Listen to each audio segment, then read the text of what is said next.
All right. We're recording now. Hey, maybe the audio is working. Maybe you can hear me. Maybe you can't hear me. Who knows? That's what makes life exciting, doesn't it? All right. What we're doing on example 5 is we're doing what we did in the warm-up. We're putting it in the standard transformation form, and then we're sketching a graph. So uh, first things first here. Let's identify the parent function on example 5a. What's the parent function? Y equals what? It's 1 over x. It's a reciprocal function. So immediately what you're thinking is you're thinking that we have a function that has both asymptotes on the x and y axis, and the graph itself lives in quadrants 1 and 3. Okay? We are going to track the asymptotes. If I can track the asymptotes where they both go, and I know which quadrants it lives in based on the new asymptotes intersection, I've got the graph, right? Step 1, put it into standard transformation form. The -1 at the back, that looks good. That's your D value. The -3 in the front or in the top, I'm going to kick that off to the side and put a 1 in the top. Is that okay? Yeah. Multiplying by -3 is the same in the top as multiplying out front by -3. So that puts it in that format. Now on the bottom, just like in the warm-up, I have to put the 2x first and the +2 second. So that's my first step. That's not standard transformation form though, is it? Whatever your coefficient of x is, and you will have one other than 1, you have to factor it out on the inside. What does it mean to be inside the reciprocal function? It means to be in the denominator. So I need to factor out a 2 from both terms. Now, of course, I get an x, and what am I getting in the second term? Do we need to go off to the side and do that? What's 2 divided by 2? That's 2 over 2. That's 1. Yeah, we can figure that out. There we go. Is that standard transformation form? That's it. Let's go off to the side and list the sequence of transformations. Number 1, what does the negative in front do? Reflection across the x-axis or x-axis reflection. That's the fewest things you can write, x-axis reflection. The 3 by itself does what? Vertical stretch by a factor of 3. Very good. The 2 in front of the x is next. What does it do? Horizontal compression, opposite of what you might think, by a factor of 2. Okay, and then the +1 moves it left 1. That's important because that moves your vertical asymptote. And then the fifth and final transformation, the -1 does what? Down 1, and that's important because that moves your horizontal asymptote. So if we do the sequence, we could do that. That's fine. But the way we sketch these is kind of in reverse. We plot the asymptotes first. Plot the asymptotes first. So left 1, I'm going to have a vertical asymptote at -1. And then down 1, I'm going to have a horizontal asymptote at -1. And notice, based upon that, you have 4 new quadrants based on the axis, the asymptotes intersection. Does it live in 1 and 3, or does it live in 2 and 4? Well, we reflected it across the x-axis. So if you come up here to your little parent function, if you reflect quadrant 1 across the x-axis, it's now in quadrant 4. And if you reflect quadrant 3 across the x-axis, it's now quadrant 2. So we have it living in essentially quadrants 2 and 4. So that's all we have to do is draw that. So it's going to look like this. There's quadrant 2. Here's quadrant 4. Now there's one last thing we have to do. Does this thing cross the y-axis? Yeah, so we're going to have to find the y-intercept. So I'm going to come up here. I'll label it y-intercept. Why not? That's f of 0. And you can plug your 0 into any version you want. You know what version is easier to plug into? The standard transformation form or the original form? The original. The standard transformation form is a good form for trying to sketch it. But if you want to evaluate it, it's probably easier to plug it into the original. Let's see. If I plug a 0 in for x into the original, I get -3/2 minus 1. That's the same as -5/2, which is the same as -2.5. Okay, so I'm just going to label this as 0, -5/2. I like fractional values better in the case that they don't terminate. Is that below the horizontal asymptote at -1? Yeah, so if you didn't know which quadrants it lived in, 1 and 3 versus 2 and 4, just finding the y-intercept tells you that it has to live here below the horizontal asymptote. So that's going to be in our new quadrant 4, and therefore, because the way the parent function works, it has to be then opposite quadrant over here in quadrant 2. But we knew that already. We just verified it with the y-intercept. Okay, and then from here we can answer all kinds of questions. Is the function increasing, decreasing? I think I'm going to skip that so we can get practice sketching them. Is that okay? Yeah, okay. We can do domain and range. We can find all that. The key is if we can sketch the graph, then I can answer the questions easily. The answering of the questions is not the hard part anymore. I might ask you one question here. What would be the limit as x goes to negative infinity? Negative 1. I'm approaching the horizontal asymptote, which is at negative 1. What would be the limit as x goes to positive infinity? Also negative 1. And what would be the limit as x approaches 0? Negative 5 halves. Good. Yeah, okay, sweet. It's monotonic increasing, yes? Any local max or mins? We can at least talk about it. No local extrema. Does it have any symmetry? No. It used to have origin symmetry, but we shifted it, so now it doesn't have any. Okay, how was that for your first one? Not so bad, right? You got to get it in the standard transformation form first. All right, letter B. Very similar to the warm-up. What's the parent function? E to the x, right. Which now we're thinking in our head, we're thinking this. What feature do we track for e to the x? The horizontal asymptote. The horizontal asymptote. Okay. Now I need to get it in the standard transformation form. So the 3 that's in the front that's being added, guess where he goes? He goes to the back. So that's a positive 3 at the back. I have really like a negative 1 times all this over 5. So if I want, I could pull this negative 1/5 out front and make it then e to the 4x plus 7th power. So that'd be my first step. Pull the negative 1/5 out front, because we're dividing by 5, and put the 3 at the back. Now, is this in standard transformation form? Is the inside in b times x minus c form? No. I always have to do that one extra step, and you will have to do that one extra step because I'm giving you examples that require that. We're going to have to factor out on the inside. What does it mean to be inside the exponential function? It means to be upstairs in the exponent. I need to factor out a 4 from both terms. So when I factor a 4 out of 4x, I get 1x. What do I get when I factor a 4 out of a 7? 7/4. Very good. Because factoring out is the same as dividing out. So 7 divided by 4 is 4/7. Do you need to do that off to the side? Probably not, right? Probably not. But you could have said, here's your workbench, right?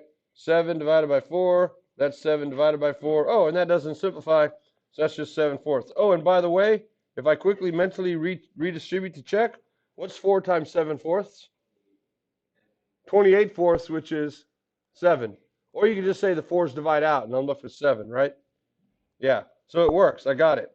All right, let's go ahead and list the transformations off to the side. I'll always have you do that. The negative in front is a what? X-axis reflection. So let's come up here to our little parent function and start seeing what that does. If I reflect that across the x-axis, it now looks like this, right? It lives below the horizontal asymptote. Below the horizontal asymptote, and it's decreasing. Yes, yes? Okay, so I erase the parent function. The 1/5, I can describe what that does. That's going to be a vertical what? Compression. Good. By a factor of 5. That's just going to make it steeper. I'm not going to show that. And then inside, I got a 4. What does the 4 multiplied in front of the x do? Horizontal compression by a factor of 4. That's going to change the steepness again. I'm not going to show that. So that gives me my final shape. I know my final shape is this. My final shape is it's going to live below the horizontal asymptote, decreasing. That's my final shape. Decreasing below the horizontal asymptote. Now it's time to pick it up and move it. Move it, move it. I like to move it, move it. What does the plus 7/4 do? Left 7/4. Is that significant here? Not significant for us because it doesn't change the horizontal asymptote, which runs east to west forever and ever. But the next one, the 5th and final transformation is what? Up 3. Oh, that moves your horizontal asymptote.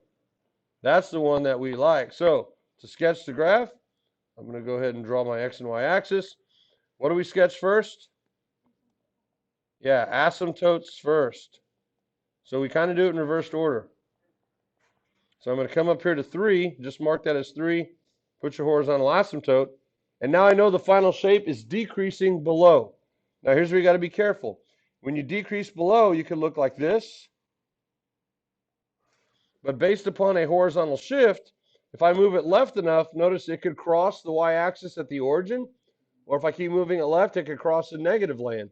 So depending on how much of a horizontal shift it was, I could cross the y-axis in positive land between 0 and 3, at 0, or in negative land. You'll see that? How do I know which one is which? I find the y-intercept. Find the y-intercept. Dun, dun, dun, dun, dun. So here we go. I'll just squeeze it in right here. G of 0. I'm going to plug it into the original one over here if y'all are okay with that. What do I get? I get e to the 0 plus 7. That's 3 minus e to the 7th all over 5.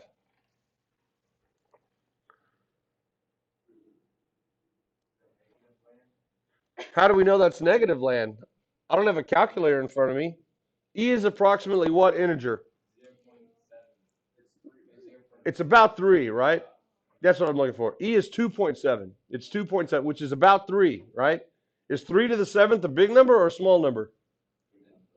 It's a big number. When you divide it by 5, do you still think it's bigger than 3 or less than 3? It's still bigger than 3, right? That's all we need to know. 3 to the 7th divided by 5 is bigger than 3. Then we can figure that out. So 3 minus a number bigger than 3 is what? Positive or negative? It's negative. So the way that I have my graph drawn right now, is that okay, bueno? No, it's not. So luckily with Notability, you could just you can just pick it up and move it. But if you were drawing it on your paper and you had already drawn it without finding the y-intercept, you just have to, what's it called? Erase and redraw? Is that a thing? Yeah, I think that's the thing. We're not going to find the x-intercept yet. That's a lot harder to find. We need to study exponentials and log properties in order to do that. So I'm not going to have you find x-intercepts yet.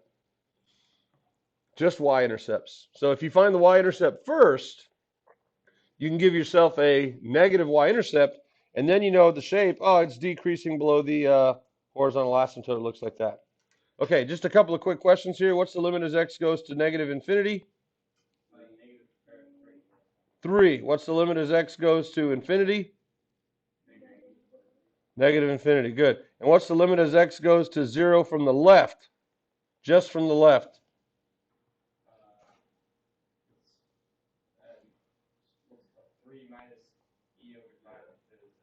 Yeah, it's the y value. It's the same as the limit from the right. It's the same as the general limit. It's the same as the function value. It's the y-intercept. Yes, yes? Okay. That wasn't a trick question. That was just a question. Yeah. Monotonic decreasing. Domain is all real numbers. Range is everything strictly less than 3. Any symmetry? No. Any local extrema? Nah. All right. We're almost pros at this now, aren't we? Yeah. This is too easy.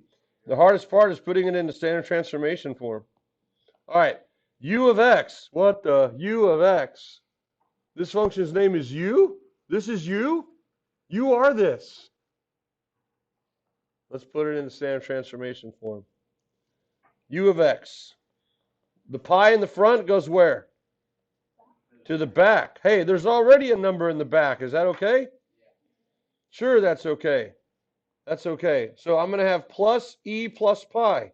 Guess what my d value is collectively? 6-ish, right? It's whatever e plus pi is. 6-ish. 6-ish, e plus pi. Okay, now on the inside, I have to do 2 steps, right? I have to have my x term listed first. So I get negative 5/6x. I'm going to write it like that instead of 5x over 6. Are you okay with that? Kick the x out of the numerator so you have a coefficient. And then plus 5. That's step 1. Step 2 is now on the inside. Good catch. I'm going to factor out what from both terms? A negative 5/6. Yeah, negative 5/6. Boom, boom. Now, of course, when you factor it out of itself, you're left with x. What are you left with when you factor a negative 5/6 out of 5? Well, let's go off to the side. What is 5 divided by negative 5, 6? Here's my workbench. State change flip. That's 5 times negative 6 over 5. Put the 5 over 1. Your 5's divide out, and you're left with what? Negative 6. Now, if you mentally redistribute, you get a plus sign, which is good, and you see your 6's divide out, which gives you the 5. Is that too hard to come off to the side and figure out what that number is? Because that's where most students fail, because they're reluctant to do that. They don't want to do that. They're like, I'm too lazy. I'm already in the middle. I don't want to have to go up to the side. If I have to go up to the side, then I'm going to have to come back to the middle. That's just too much traveling. Don't be like that. All right, let's talk about the transformations. Number 1, there's just an a value of 1 in the front, so there's nothing vertically going on here. But we do have a negative in front of the x, so what does the negative on the inside do? Y-axis reflection. Good. Y-axis reflection. Excellent. Excellent. Yes. And the 5/6 is a horizontal stretch by a factor of 6/5. Muy bien, bien. It's less than 1, so you think smaller, which means it's actually bigger. And then 5/6 is less than 1, so you flip it. And then number 3, we pick it up and move it right 6. And then the last thing, we move it. Oh, I put an equal sign back there instead of a plus. I just realized that. Yeah. Yeah, I'm not gonna say up 6, I'm gonna say up e plus pi. Yeah, which is 6-ish. If you want to put 6-ish in parentheses there, 6-ish. Up e plus pi. All right. Now let's go ahead and see what this is going to look like. I didn't draw the parent function in the beginning because I was so excited about the algebra, but here's what the parent function would look like, right? That's the natural log of x. Let's go ahead off to the side on our little scratch graph, our sacrificial graph, if you will, and just perform these transformations to see what our shape's going to be. The y-axis reflection is now going to make it live over here. So now it lives to the left of the vertical asymptote. Yes, yes? Uh-huh. The horizontal stretch, who cares? It's going to make it a little bit flatter. No big deal. So guess what our final shape is? Our final shape is that. It's going to be decreasing to the left of the vertical asymptote. Decreasing to the left of the vertical asymptote. All right, let's go ahead and plug it in then, or graph it. We need our x and y axis. We're moving it right 6. So if we're moving it right 6, let me put my y-axis a little bit further over here. So I'm going to come over here to 6, and I'm going to put my vertical asymptote. We draw that first. We're tracking the asymptote. And now I know it's decreasing to the left-hand side. So decreasing to the left-hand side is going to look like that. If we call it 6 instead of e plus pi, No, put e plus pi because 6 is wrong. It's not 6, is it? I want you to be exact when you're giving me values. If you want to, oh, I put 6 on the graph. That's why you're asking. Okay, sorry. That's Peyton's influence on me. He keeps calling it 6. Yeah, e plus pi. Thank you, Brock. I didn't realize I even did that. I want you to call it e plus pi, not 6. In your mind, you know it's 6-ish. Good catch. Good catch there. Wait, no, wait. Wait, no. No, it was 6. Wait, wait. Yeah, okay. Now Brock is influencing me. Yeah. We're moving it right 6 units. Yes, yes? That's why the 6 is there on the inside. The vertical shift, which we don't care much about, is 6-ish. Okay, I was right. Wow. I didn't blame you. I said you were influencing me. That's kind of a compliment, right? See? I was careful with my words. But I will blame Brock for making me call that e plus pi. Brady. I'm going to call you Brock the rest of the day just because I knew it started with a B. Yeah. Hey, I've learned about 99% of the names so far.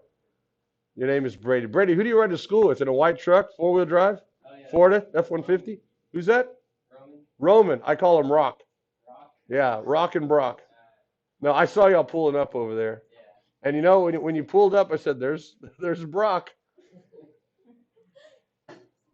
I got 2 of the first letters right. That's sweet. B and R. Yeah. I think least it wasn't Brody. It's Wait, what is your name? Brady or Brock? Brady. Brady. Like Tom Brady. Yeah, like Tom Brady. Like Tom Brady. Okay, I can remember that now. Not like Tom Brock. I'm calling you Brock. You're like, my name is Brady. That happens sometimes. But now I know your name for sure. I know your name for sure. Okay. Thank you, Brady. What next? Oh, we need to find the y-intercept. See, it's right here. So I come over here and I put u of 0. And which version am I going to plug into? The original or the standard transformation form? Yucky, yucky, gross, gross. Original, yeah. The standard transformation form is delicious for finding transformations, but not so delicious for finding y-intercepts. So if I plug it into the original, I get the natural log of 5 plus e plus pi. E plus pi. Is that a positive number or a negative number? Positive, because this 6-ish plus the natural log of 5 is also positive, because you learned yesterday that the natural log of 2 is about 0.7. So that should be a positive number. Do I have my graph crossing in positive land? Yes, so that's good. You don't even have to label it. Okay, you could just have u of 0 written right there with the exact value, and we're good. All right, how about this? What's the limit as x goes to negative infinity? Infinity. Thank you, Brady. What's the limit as x goes to 6 from the left of u of x?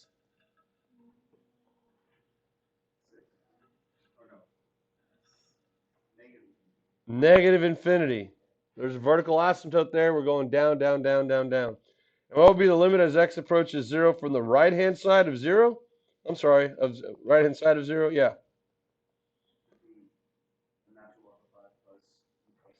Yeah. It's the same as the left-sided limit. It's the same as the general limit. It's the same as the function value. It's continuous there. Yeah, yada, yada, yada. Okay, excellent. Good stuff. Monotonic decreasing, right? Domain is strictly less than 6. Range is all real numbers. No local extrema, no symmetry. Okay. Y'all are getting as good as graphing these as I am at learning names, right? Pretty darn good. 99.9% there. How are you doing on time? Pep rally schedule today? No. It's an away game. Boy, is it an away game. Yeah. Yeah. We're playing the Brock Cubs. Yeah. Actually, they're not the Brock Cubs. It starts with a B, though. I'm getting on my B's. Brenham. Yeah, it's also a BR. Brenham. Too many BRs. Brenham, the Brady Cubs. Yeah. All right. Who's the parent function here? Absolute value of x. Easy to spot, right? So your parent function, that's your V for victory graph. Are we going to get a V tonight? Yeah. Are we going to get a W tonight? Yeah. What's the difference? Not much, right? We're going to get a V tonight. V for victory. Cubs aren't even full-grown bears, so it shouldn't be that difficult. They're just babies, right? Yeah. Is this in standard transformation form? No. All right, so let's do that. The 6 in the front should go where? To the back, so that's plus 6. On the inside, what the heck? I have to put my negative x halves first, which I'm going to call negative 1/2 x. I'm going to kick the x out of the numerator so I have a coefficient of negative 1/2. And what's the 2 and the negative 7 going to form? Yeah, yeah. 2 minus 7 is negative 5. Oh, okay, I see. I got that. Now I have one last step to do. On the inside, I need to factor out a what? A negative 1/2. Parentheses, parentheses. Yeah. You got it? Okay. Now when I factor a negative 1/2 out of a negative 1/2 x, of course I'm left with x. But what am I left with when I factor a negative 1/2 out of a negative 5? Well, let's go off to the side to das Workenbenchen. I have negative 5, and I'm factoring or dividing out a negative 1/2. Stay, put it over 1, change, flip. What am I left with? Negative 5 times negative 2? Positive 10. This is positive 10. Let's quickly distribute and see if we're right. What's negative 1/2 times 10? Negative 5. Is that what we want? Yeah, so we got it. We got it. We got it. Yeah, we got it. I feel a door dance coming on. Let's describe what we're doing here. Number one, what does the negative on the inside do? Y-axis reflection. Are we going to see that when we have performed that to our function up here? No, because the function already has what type of symmetry? Y-axis, it's an even function. So we're not going to see that, but we could do it if we want. The 1/2 is going to be a what? It's on the inside, horizontal stretch by a factor of 2. Good.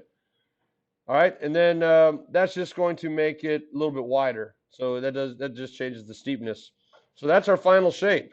There's our final shape right there. Once you're done with the A's and B's, you get your final shape. And now all we got to do is move it. I like to move it, move it. What does the plus 10 do? Left 10, and then the fourth is up 6. The quote of the day is, "My name is Brady." I love it. I love it. Non-judgmentally, my name is Brady. I'll never forget his name. No, I know. I'll know it for forever. Yeah, yeah.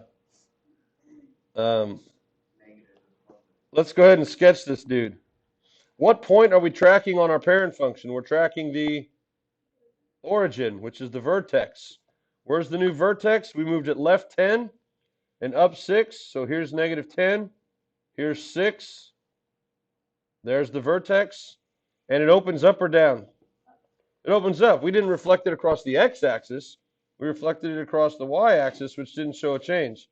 Now the slope, if you want, the slope is going to be 1/2. You can get that from the coefficient of x, just for what it's worth. It comes in with a constant slope of negative 1/2, and it leaves with a constant slope of positive 1/2. Okay, that number in front of x, plus or minus, is always your slope. But there's the graph. Yeah, that looks fantastic. Do we have a local extrema here? We have a local what? Min of what? Y equals 6 at x equals negative 10. Good. The minimum is the y value, so we put y equals 6. Any symmetry anymore? Still got symmetry? No, lost its symmetry. It has an axis of symmetry through its vertex, but it's not the y-axis anymore. It goes decreasing, increasing, blah, blah, blah. Okay. How about a y-intercept? Does it have one? Oh, yes, it does. Yeah, we just haven't found it yet. Let's find it. So I'm going to come back up here, or down here actually. I'm going to put m of 0, and I'll plug it into the original, so I get 6 plus the absolute value of negative 5, which is what? 6 plus 5, which is 11. So maybe I can call that 0, 11. That's a good way to catch a mistake, because if it opened downward and you missed the negative, like you accidentally said it reflected across the x-axis instead of the y-axis, the y-intercept being 11 would tell you that it has to be above 6. And if it opened downward, the y-intercept would be below 6. So that's always a good way to kind of catch a careless mistake. All right, one question here. What would be the limit as x goes to negative infinity? Infinity. Yeah, those questions are getting kind of boring now. I can't trick you anymore because it's just a question and you know what the question is asking. All right, making good time. Comments or questions on that dude? Letter P or letter E, P. Early pregnancy test. Look at there, EPT. All right, the function's name is P. Is this in standard? Well, what's the parent function, first of all? Square root of x, yeah, which looks like this, right? Looks like that. All right, let's go ahead and put it in standard transformation form. P of t equals, the plus 1 at the back is already in the right spot. So I have to do two things here. I have to put the t term first instead of the x term and make sure the plus 1 is outside the radical. And then underneath, which is inside, I have to factor out a what from both terms? A negative 3/2, right? So I know I'm going to get a t there. Let's go off to the side on this workbench. I start with a 2. I divide out a negative 3/2. That's the same as stay, put it over 1, change, and flip, negative 2/3. Multiply straight across, and you get what? Negative 4/3. Negative 4/3. And then plus 1. Don't forget the plus 1 out there. Yeah. All right, let's describe the transformations. Number 1, what does the negative on the inside do? Y-axis, good. Y-axis reflection. Man, this is what we call old hat. It's so easy now. Number 2, the 3/2. That's going to be a horizontal what? You think it's a stretch because 3/2 is bigger than 1, but it's the opposite. So it's really a compression by a factor of what?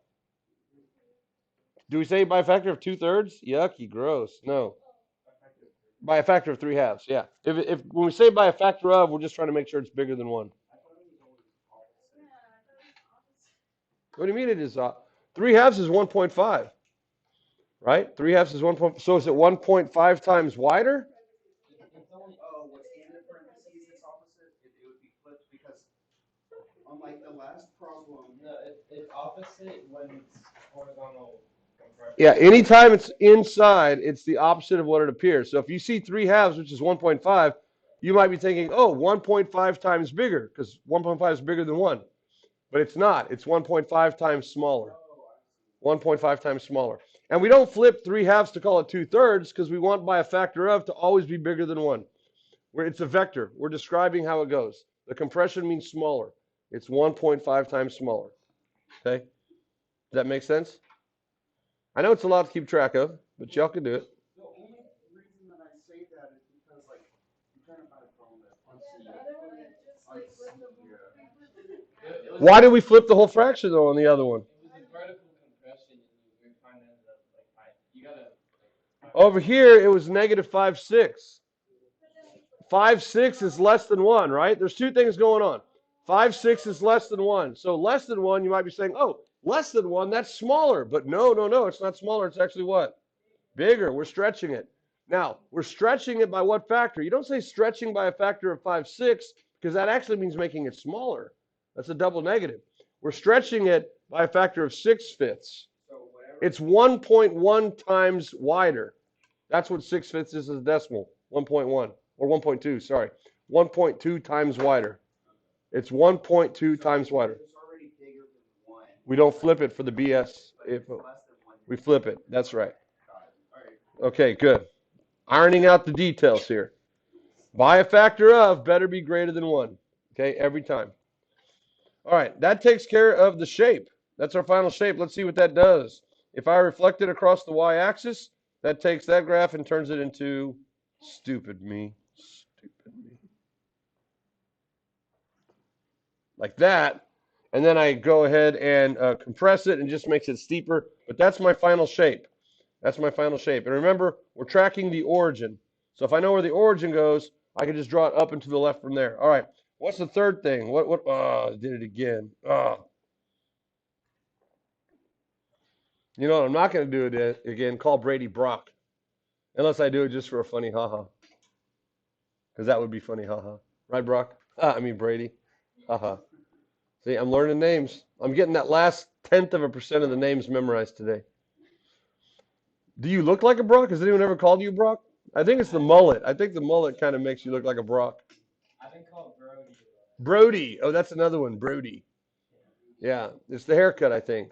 But you look a little like Tom Brady. Not as old. All right, number 3. That's going to be right 4/3. And then the fourth and final one is going to be up 1, right? So that helps us track our origin. So for our final graph here, we're going to go right 4/3. So I'm just going to call this 4/3. And then up 1, I'm going to call that up 1. And we're going to put our new point of origin. And then it goes up and to the left. And do I have a y-intercept there that I need to find? Yes, I do. So let's find it. P of 0, somewhere where there's room. I'll plug it into the original, and I get the square root of 2 plus 1. That's like 2.4. It's bigger than 1. Is my y-intercept on my graph bigger than 1? Yes. If you would have reflected it the wrong way, you would have a graph that has a y-intercept smaller than 1, and your y-intercept analytically is greater than 1. So that's how you know you might have done it incorrectly. It's a good way to catch a mistake. All right, how about some questions here, some follow-ups? What would be the limit as x goes to negative infinity, or I'm sorry, as t? We have a different independent variable here, my bad. as t goes to negative infinity of p of t? Positive infinity, good. What will be the limit as t approaches 4 thirds, from the left-hand side? 1. Yeah, can't trick you. And what would be the general limit as t approaches 0?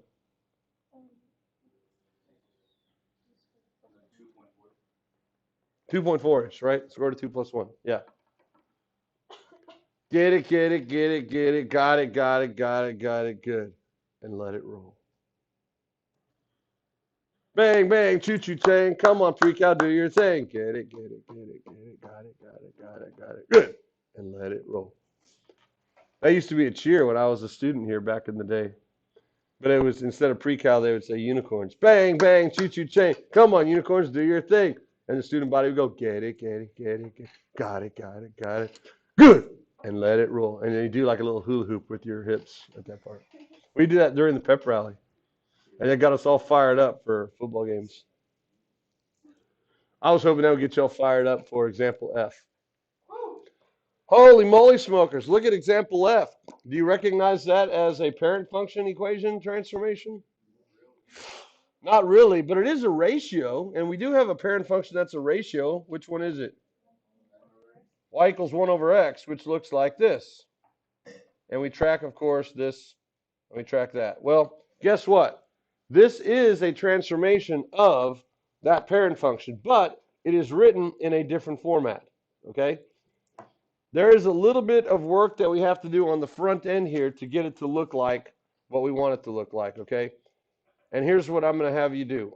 Let's rewrite this as 4t minus 3 all over negative 5t plus 2. That is, let's write it in descending order in the top and descending order in the bottom. I can't manipulate it right now like we've been doing to put it into standard transformation form because I have two representative t's, one in the top and one in the bottom. If it was just one in the bottom, I think I could pull it off. So what are we going to do? Well, if you lean in very closely and you listen very carefully, you'll hear the vinculum tell you to do what?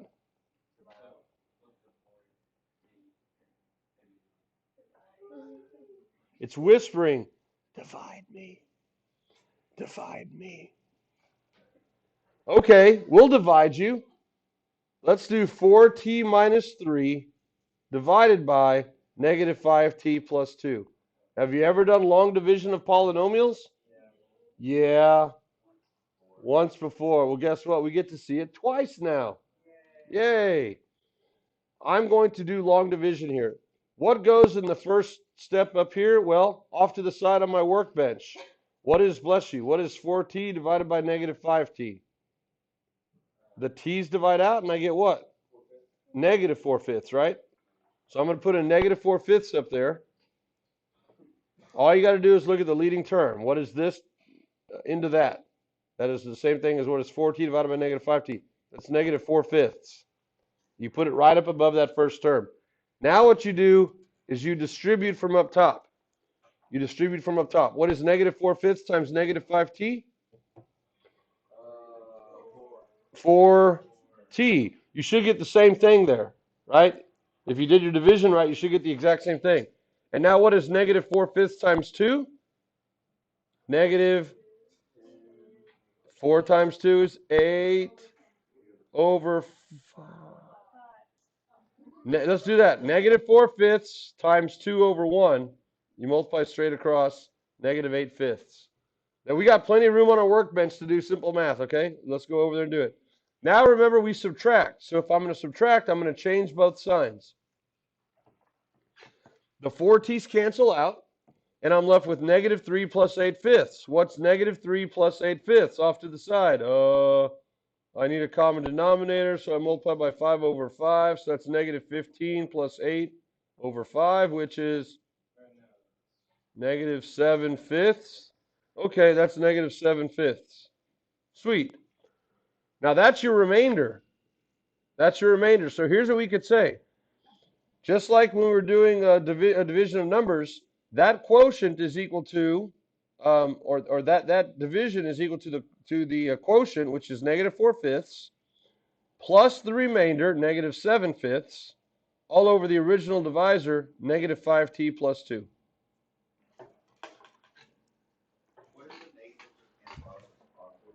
Where? So you have -7 on top, and you got -5. Oh, no, because the negative is not factored out on the bottom. You can't just divide those out because the +2 needs part of that negative. Yeah. So I don't want to get too hasty and just divide those out because that +2 has something to say about it. Ooh. No, this one will not be on the quiz. In fact, we're not quite finished with this one yet. So we'll finish this one on tomorrow morning after the quiz. Your quiz will be like all of the others, A through E. Okay? A through E. From the notes, just like what we did. Okay? All right, that's it. What a great day.